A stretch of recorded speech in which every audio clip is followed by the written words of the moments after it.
My hands trembled, not from fear, but from the cold certainty of what I was about to do.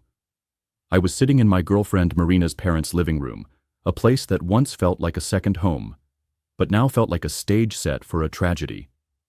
The phone in my pocket held the key to her undoing, a voice recording that would shatter their idealized image of their daughter, and in the process, end the life I thought we were building. For 3 years, Marina had been my world. She had a captivating way about her, a charm that drew everyone in, but especially her parents.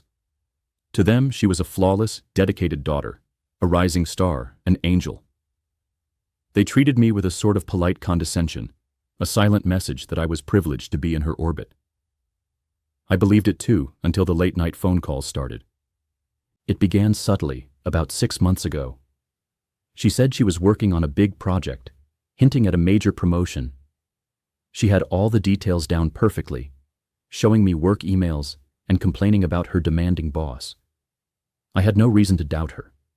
But then came the hushed phone calls, always when she thought I wasn't listening, always ending abruptly when I walked into the room. Desperation drove me to do what I never thought I would. I started to watch her. The way her face lit up when she thought I wasn't looking at her phone, the errands that took hours longer than they should have, the pieces of a puzzle I never wanted to solve began to fit together. One night, she fell asleep with her phone unlocked. I know it was wrong.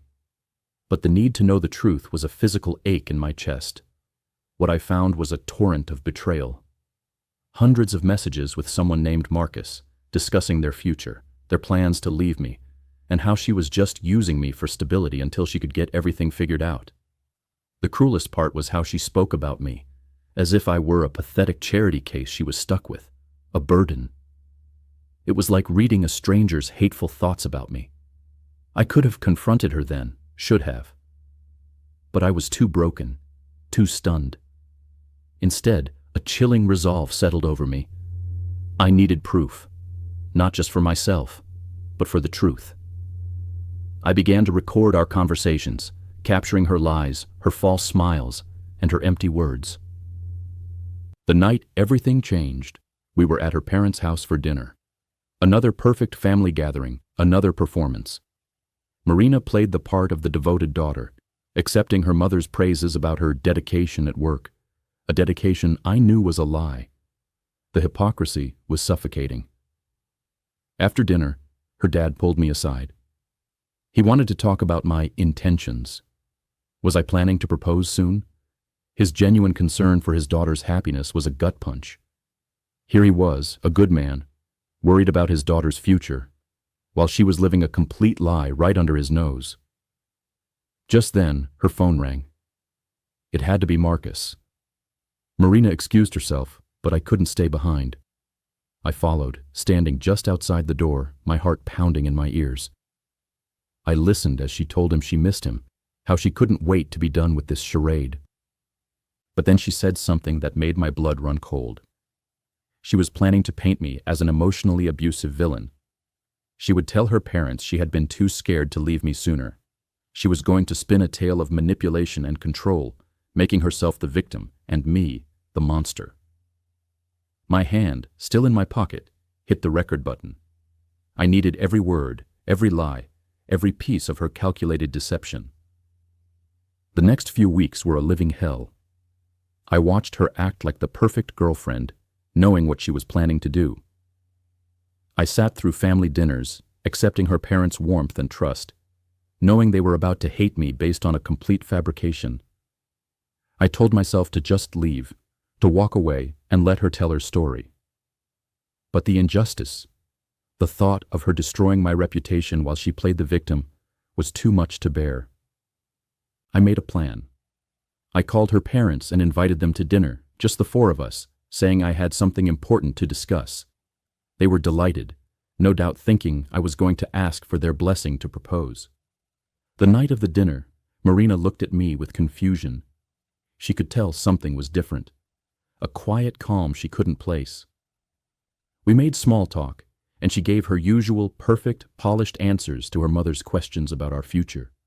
Her lies were so sweet, so perfectly wrapped in a smile. Finally, her dad cleared his throat. his eyes full of hope.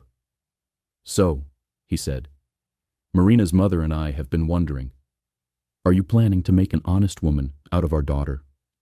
The irony was almost unbearable. I looked at Marina. She was beaming, convinced everything was going according to her plan. "Actually," I said, pulling out my phone, "there's something you need to hear first."